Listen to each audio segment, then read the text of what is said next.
नमस्कार दोस्तों, ये video editorial compilation for mains का पार्ट है। आप प्लेलिस्ट में जाके एडिटोरियल की वीडियोस पेपर वाइज और टॉपिक वाइज देख सकते हो। और अगर आप दिसंबर 2019 के बाद की वीडियोस को देखना चाहते हो तो वीडियो के नीचे मौजूद ज्वाइन बटन की सहायता से आप मेंबरशिप को ज्वाइन कर सकते हो। चलिए डिस्कशन स्टार्ट करते हैं। आप जीएस पेपर 1 के इस टॉपिक से आर्टिकल को रिलेट कर सकते हो। ये आर्टिकल लिखा गया है मोहम्मद आयूब के द्वारा। कंटेक्स्ट क्या है? कंटेक्स्ट ये है 6 दिसंबर को 63rd डेथ एनिवर्सरी है डॉक्टर B.R. अम्बेडकर की। Doctor B.R. अम्बेडकर को याद किया जाता है भारतीय संविधान के चीफ ड्राफ्ट्समैन के रूप में। लेकिन देखो, उन्होंने दलित्स को बहुत ज़्यादा एम्पावर करने की दिशा में काम किया। उन्होंने बहुत सारे प्रयास किए ताकि जो कास्ट हिंदूज हैं, कास्ट हिंदूज मतलब हिंदू धर्म में दलित्स के अलावा दूसरी कास्ट के जो लोग हैं उनके बीच और दलित्स के बीच सभी लाइफ के स्फीयर्स में इक्वलिटी हो, इस दिशा में डॉक्टर B.R. अम्बेडकर ने काफ़ी ज़्यादा काम किया था। उन्होंने अर्ली 1930s में 1931-1932 में दलितों के लिए सेपरेट इलेक्टोरेट की मांग की थी और उनकी इस डिमांड को स्वीकार भी कर लिया था British prime minister Ramsay McDonald के द्वारा। कम्युनल अवार्ड आया था 1932 में, जिसमें यह प्रोविज़न था कि सेंट्रल लेजिस्लेचर में टोटल जितनी सीट्स हैं, टोटल सीट्स की 18% जो सीट्स हैं वहाँ पर वोटर होंगे सिर्फ दलित्स, मतलब वो सीट्स दलितों को दे दी गई थी। और इसके अलावा प्रोविंशियल लेजिस्लेचर्स में 71 जो सीट्स थी उनको एक्सक्लूसिवली इलेक्ट किया जाना था दलितों के द्वारा। तो ये प्रोविज़न था कम्युनल अवार्ड 1932 में। लेकिन देखो, ये इम्प्लीमेंट नहीं हो उसका, क्योंकि इसका विरोध किया गया था गांधी जी के द्वारा। गांधी जी ने आमरण अनशन किया इस कम्युनल अवार्ड के विरोध में, क्योंकि गांधी जी का मानना था ये एक प्लॉय है, कंस्पिरेसी है ब्रिटिश गवर्नमेंट की हिंदू कम्युनिटी को डिवाइड करने की। तो गांधी जी ने जब आमरण अनशन किया, अम्बेडकर ने कम्युनल अवार्ड की जो अपनी मांग थी उसे छोड़ दिया और रिजर्वेशन के प्रोविज़न को स्वीकार कर लिया। तो इसके बाद रिजर्वेशन दिया गया दलितों को सेंट्रल लेजिस्लेचर में और प्रोविंशियल लेजिस्लेचर्स में।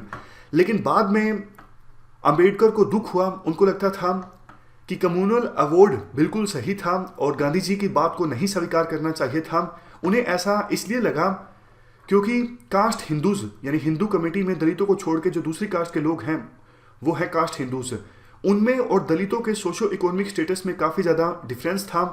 तो इस वजह से रिजर्वेशन के बावजूद ऐसे दलित नहीं चुन के आ रहे थे जो दलित समाज की मांग को उठा सके। वैसे देखो, गांधी और अंबेडकर दोनों अनटचेबिलिटी से काफ़ी नफरत करते थे, लेकिन दोनों का जो व्यू पॉइंट था अनटचेबल्स के बारे में वो अलग अलग था। गांधी जी मानते थे कि जो अनटचेबल्स हैं वो हरिजन हैं, यानी भगवान के बच्चे हैं। और गांधी जी कोशिश किया करते थे कि कास्ट हिंदूज को वो समझा बुझा सकें, उन्हें परस्यूट कर सकें कि हरिजन से डिस्क्रिमिनेशन करना वो बंद करें। लेकिन अंबेडकर ये मानते थे कि देखो, आप इस प्रकार से नोमेनक्लेचर का यूज़ मत कीजिए, आप दलित वर्ड का इस्तेमाल कीजिए, जिससे पता लगता है कि कितना ज़्यादा ऑपरेशन हुआ है इनका। और इसकी सहायता से दलित वर्ड यूज़ करके एक प्रकार से एनकरेज किया जा सकता है दलित समाज के लोगों को कि आप अपने खिलाफ हो रहे अत्याचार के खिलाफ आवाज उठाइए और स्टेटस को चेंज कीजिए।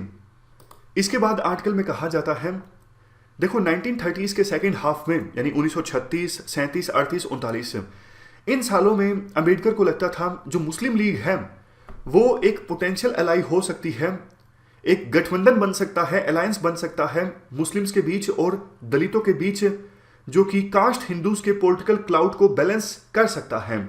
लेकिन जब मुस्लिम लीग का मार्च 1940 में लाहौर रेजोल्यूशन आया, जिसमें उन्होंने मुस्लिम के लिए अलग से देश की मांग की, उसके बाद अंबेडकर को ये महसूस हो गया कि गठबंधन जिसकी वो कल्पना कर रहे थे मुस्लिम्स के बीच और दलितों के बीच, ऐसा कुछ नहीं होने वाला है। और अंबेडकर को काफ़ी निराशा भी हुई थी 1940 के मुस्लिम लीग के लाहौर रेजोल्यूशन के बाद, क्योंकि उन्हें एक बात ये समझ में आ गई थी कि अगर मुस्लिम्स के लिए अलग से देश बनता है पाकिस्तान, तो भी पीछे जो इंडिया बचेगा उसमें कास्ट हिंदूज का पॉलिटिकल क्लाउड काफ़ी ज़्यादा होगा, उनके पास फ्री हैंड होगा कंट्री को रन करने का। और दूसरी तरफ अगर पाकिस्तान नहीं भी बनता है तो दोनों का पॉलिटिकल क्लाउट होगा, एक तरफ हिंदूज का और दूसरी तरफ मुस्लिम्स का, लेकिन दलितों की जो आवाज है वो हाशिए पर चली जाएगी। तो कहने का मतलब ये है 1940 मार्च के लाहौर रेजोल्यूशन से डॉक्टर B.R. अम्बेडकर को काफी निराशा हाथ लगी थी।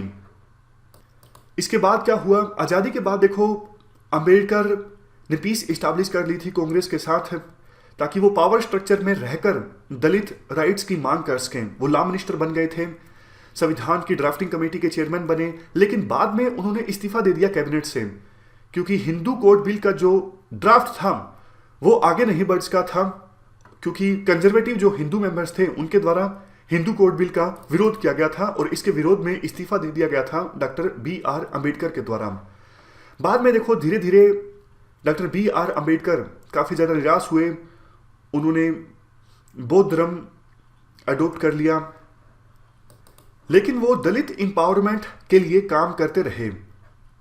Doctor B.R. अम्बेडकर ने जो योगदान दिया दलित इंपावरमेंट के लिए, उसी का नतीजा है आज यूनिवर्सिटी के कैंपसेस में स्टूडेंट्स एक्टिविज्म देखने को मिलता है दलित इंपावरमेंट के लिए, और दलित बेस्ड पार्टीज भी बन गई हैं जैसे बहुजन समाज पार्टी। लेकिन देखो दलित एक्टिविज्म में 3 मेजर प्रॉब्लम्स हैं। एक तो दलितों के अंदर भी काफ़ी सारे जो कास्ट ग्रुप्स हैं उनके बीच बहुत सारे डिफरेंसेस हैं।